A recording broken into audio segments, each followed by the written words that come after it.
UFC Fight Night, Cannonier versus Rodriguez. Quick picks, quick predictions. Let's get into it, boys. Before we go ahead and get into it, hit the like button, hit the subscribe button if you haven't already, and let's get straight on into it. Starting off, we got the prelim opener of Julia Avila versus Jacqueline Cavalcanti. I'm going to be going Jacqueline Cavalcanti. This is a no-brainer, man.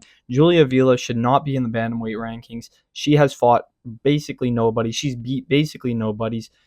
She is primarily a wrestler, primarily a grappler. Jacqueline Cavalcanti, primarily a striker. So it will be interesting to see if Cavalcanti can neutralize Avila's grappling and her ground game. I think she will be able to, though. There is nearly a 10-year age gap between these women. Jacqueline Cavalcanti, 27 years old. Julia Avila is 36 years old, man. There's almost a 10-year age gap. Julia Avila is nearing the end of her career, and she is at the bottom of the bantamweight rankings. The bantamweight rankings at the bottom, it's kind of full of bums. I'm going to be honest, no hate, but at the same time, Jacqueline Cavalcanti, I believe, is a top 10, if not top 5 bantamweight. Obviously, she's had some split decisions recently, but they have been mostly dominant decisions. They have gone to split decisions, but she beat, I believe it's Nora. She beat her in France, and she is from France. She beat Nunes. She beat Nunes in a pretty close fight, but she was able to squeeze out the decision. Very close fight. But Cavalcanti is a good striker. Very long limbs. She's able to poke that jab very steadily. I think she's going to be able to jab the shit out of Julia Avila. And I'm going to be going with Jacqueline Cavalcanti by decision. But we move on. We got Dontel Mays versus Walter Walker. I'm going to be going with Walter Walker, man. Dontel Mays is the most mid-heavyweight in the rankings, dude. Like, he's ranked number 14. He should not be 14. Dontel Mays wins, he loses, he wins, he loses. He's so inconsistent, so unpredictable. Walter Walker's only loss in the UFC is to Lucas Brzeski. His only loss ever is to Lucas Brzeski, which is not a great look. Lucas Brzeski is very bad. He is very bad, but Walter Walker bounced back. He just got a submission win, a kind of a controversial win. He did get, I believe it was a armbar, or no, I believe it was a heel hook, actually. Very controversial, though, because I think it was Justin Taffa, or what? It was one of the Taffa brothers. He was verbally tapping out, but he claimed that he didn't, and it was a little bit confusing, but nonetheless, Walter Walker gets it done. I think he's going to get it done here. I think he's going to be landing the more powerful shots, and if it does go to the ground, he will be able to dominate Dontel Mays. He's got good Brazilian Jiu-Jitsu for a heavyweight, so I am going to be going Walter Walker by knockout or submission. I think he'll finish Dontel Mays, to be honest. I mean, Dontel Mays is tough, don't get me wrong, but I think Walter Walker will be able to find a finish in this fight. We move on. We got Vince Morales versus Elijah Smith. Elijah Smith looked great on the Dana White Contender Series. Very fast hands, good power in his hands, quick, jumping in, bouncing out. He's very fast and is able to pressure forward nonstop. Vince Morales, he's a pressure fighter himself. He's got pretty good cardio, pretty good pace. He lost his last fight, but Vince Morales, he definitely digs deep, but so does Elijah Smith. I think Elijah Smith is going to be the way more well-rounded fighter here, and I think he will get his first win in the UFC by unanimous decision. I just don't think Vince Morales is UFC caliber. He is decently fun, but I think Elijah Smith will win this one by decision. We move on, though. Gabriel Bonfim versus Chaos Williams. This is a fun fight. Chaos Williams is coming in on short notice, so Bonfim's only loss is to Nicholas Dalby. He got knocked out about 2 fights ago. And yeah, that was a rough knockout, but Gabriel Bonfim is very, very well-rounded, good striker, overall good striking, and when he goes to the ground, he is pretty good. Chaos Williams has heavy, heavy hands, solid punches, like when he connects, he puts you to sleep. He's coming off that win, knockout win over, what's his name? Fought recently. I forget his name, but Chaos Williams is coming off a win. Bonfim is coming off of a decision win, I believe. And, this is a good matchup, but Chaos Williams is coming in on short notice. I think Bonfim is going to be more well-rounded. I think he's going to be able to survive those power shots from Chaos Williams. That's really all Chaos Williams has. Power shots, relentless pace. But I think if Bonfim can get this into the later rounds, which I believe he will be able to, I think he'll get the unanimous decision. So I will be going Gabriel Bonfim by decision. We're moving on, though. Rafael Estevam versus Jesus Aguilera. Rafael Estevam hasn't fought in a while, man. I don't know why he's such a huge favorite. I know Jesus Aguilera, decently well-rounded, but, he's lost a couple fights. Lost to Tatsuro Taira, who is a top 5 flyweight right now, man. He's a top 5 flyweight. We forget that, man. He got subbed by Tatsuro Taira. That's not a bad loss. I believe he lost to somebody else, but Jesus Aguilera is quite a good flyweight. He's good on the ground and he's decent on the feet. Obviously, Rafael Estevam will have a huge height advantage of 4 inches and a solid reach advantage. But I think Jesus Aguilera's plan will be to get Estevam down to the ground, go for that submission. I think Estevam, he hasn't fought as much. He hasn't been as active as Jesus. He's got the activity, and I think he will have the power on the ground and even on the feet. Even though Estevam has the height and reach advantage, he's going to be skinnier. If Jesus can dig to the body, I think he'll be able to take Rafael out. I think he will go the distance, though. We will go Jesus Aguilera by decision for now. We're moving on, though.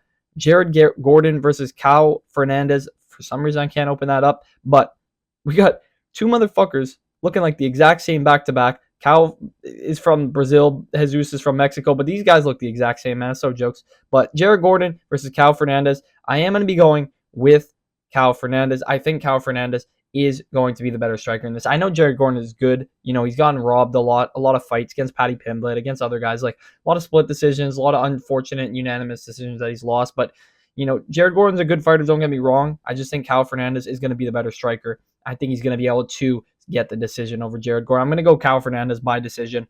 I feel like a lot of these early fights will be decisions, including this one. We move on. Angela Hill versus Ketlin Souza. Ketlin Souza just finished her last fight. Angela Hill just lost a decision to what's her name? Baby Shark. Oh, I forget her name. Tabitha Ricci. She just lost to Tabitha Ricci, outstruck Tabitha Ricci, and lost that fight. Makes no sense. Makes absolutely no sense. But Tabitha Ricci mixed it up, I guess. A bit of a robbery, but Angela Hill's back. I think she's gonna be able to get this win. Angela Hill needs this win. Even though she's got a lot of losses on her record, she is one of the more well-rounded strawweight fighters. I think Ketlin Souza, as much as that her last performance was impressive, I think that was partially a lucky shot. I'm going to be completely honest. Angela Hill, she won't be able to land that lucky shot. Angela Hill's going to have reach advantage by a bit, and she's just such a good striker. If Ketlin tries to strike with Angela Hill, she will lose. She will have to try to wrestle her, and I don't think she's going to be able to get in for those takedowns and try to wrestle Angela Hill. I don't think it's going to work. So we're going to be going to Angela Hill by decision. We move on, though, to the main card. Is this the main card? It's the main card, man. Yeah, I mean, not a bad fight night, but, not the best fight night either, but still kind of better than UFC 312. I'm not going to lie. We'll see what happens tomorrow, but we got Conor Matthews versus Jose Delgado, man. Delgado is going to have a huge height advantage. Conor Matthews is, I'm going to be honest, I don't think Conor Matthews is good. I'm just going to say it out front. I think Conor Matthews is not UFC caliber. He's 7-2. He's okay, but I don't think he's like UFC caliber, genuinely. And Jose Delgado, coming off of Dana White Contender Series, he looked pretty good.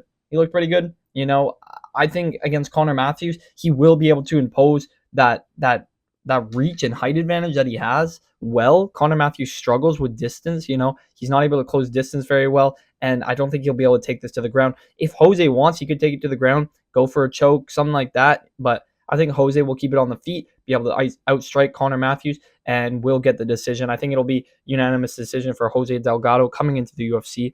We move on, though, to Rodolfo Vieira versus Andre Petroski. I think Andre Petroski is not good at all. And I think Rodolfo Vieira, man, he's fought some tough competition. He fought, what's his name?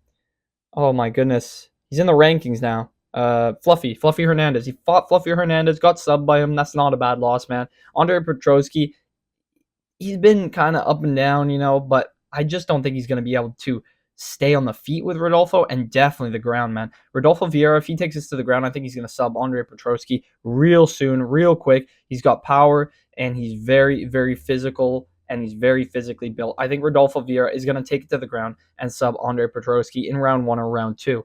I don't see this really going any other way. I think Rodolfo Vieira is so much more well-rounded than Andre Petroski. Even though Petroski's coming off of a win, Vieira's also coming off of a win. I think Vieira, he's got decent momentum still, and he also just has such a high-level ground game. His Brazilian Jiu-Jitsu at middleweight is very, very, very nasty, and is very underrated. I think he could eventually get a shot at getting into the rankings if, he's going to get through Andre Petroski. If he gets through a couple more guys, I think he deserves rankings for sure.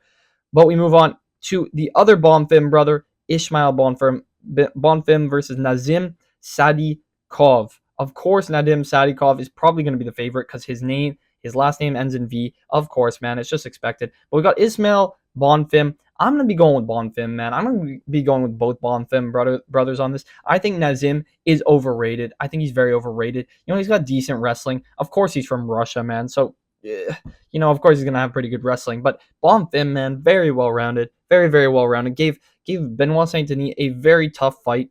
A very tough fight when they fought. He put him in bad positions. And overall, he's fought very high-level guys, and he's lost to a few of them, of course, but Ismail Bonfim is very well-rounded himself. He's got good striking and a lot of power in his hands. I don't think Nazim is going to be able to survive that. He's not as big as Bonfim. He's a bit taller, but Bonfim is very, very bulky, and he's got a lot of power. I think he will be able to defend the takedowns of Nazim. He did get, I think, did he get subbed by Benoit Saint-Denis, or did he get knocked out? I'm not sure, man, but I don't think Nazim Sadikov has great finishing potential. I think Ismail Bonfim will be able to get this decision. I think it's going to be a unanimous decision for Ismail Bonfim. We move on, though, to Edmund Shabazian versus Dylan Budka. An absolute bum of bum fights, man. Edmund Shabazian just got subbed by Gerald Mearshot, the GOAT, GM3. I was so hyped to see him get subbed by GM3, but he's fighting Dylan Budka. Dylan Budka literally lost to Andre Petroski, and he's higher up on the card. It makes zero sense, man. I think they're trying to get Dylan Budka out the UFC. I think Edmund Shabazian is going to outstrike him and knock him out, man. I think this is a clear knockout for Edmund Shabazian. If he fucks this up, there's a serious problem. Get Edmund Shabazian out of the UFC if he loses to Dylan Budka, man. Dylan Budka, he's just the definition of mid. He's meant to be sitting on Dana White Contender Series. He was never meant to get into the UFC. I think Edmund Shabazian's striking is just going to be levels above. He's got height. He's going to be able to outstrike him. I'm just worried about the ground a little bit. I don't think Dylan Budka has any finishing potential on the ground, so Edmund Shabazian should be good, and we will be going Edmund Shabazian by knockout, I think, round 2. Round 1, round 2. But we move on to the co-main, Calvin Kattar versus Yusuf Zalal. This is a good fight, man. This is a good fight. Calvin Kattar nearing the end of his career. He's on a 3-fight loss streak. Yusuf Zalal, 3-fight win streak, all by submission as well. Very impressive submissions, all of them. Very nice. They got kicked out of the UFC for a while, came back, got 3 submissions in a row. Very beautiful. And now he's getting a shot at the rankings at a number 10 guy in Calvin Kattar. Calvin Kattar is a vet. He's a vet.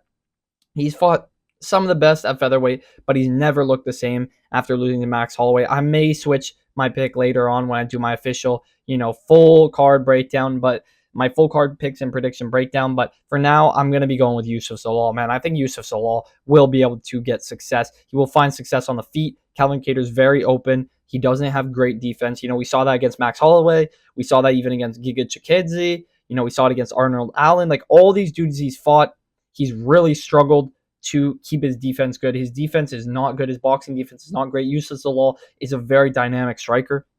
And even worse is Yusuf Zalal can take it to the ground. He can find a submission. I think Yusuf Zalal will find a submission on Calvin Kattar. And he in round 1, round 2, I think he'll find a submission on Calvin Kattar with moderate ease. But we'll see. I will reevaluate this. I will look at more tape. I will reevaluate this, and I will give you guys my official pick next week. But quick picks, I'm picking Yusuf Zalal by submission. We move on, though, to the main event, Jared Cannonier versus Gregory Rodriguez. Jared Cannonier, 40 years old. Gregory Rodriguez is at 31 or 32 years old. It's rough for Jared Cannonier, man. He's ranked number 7.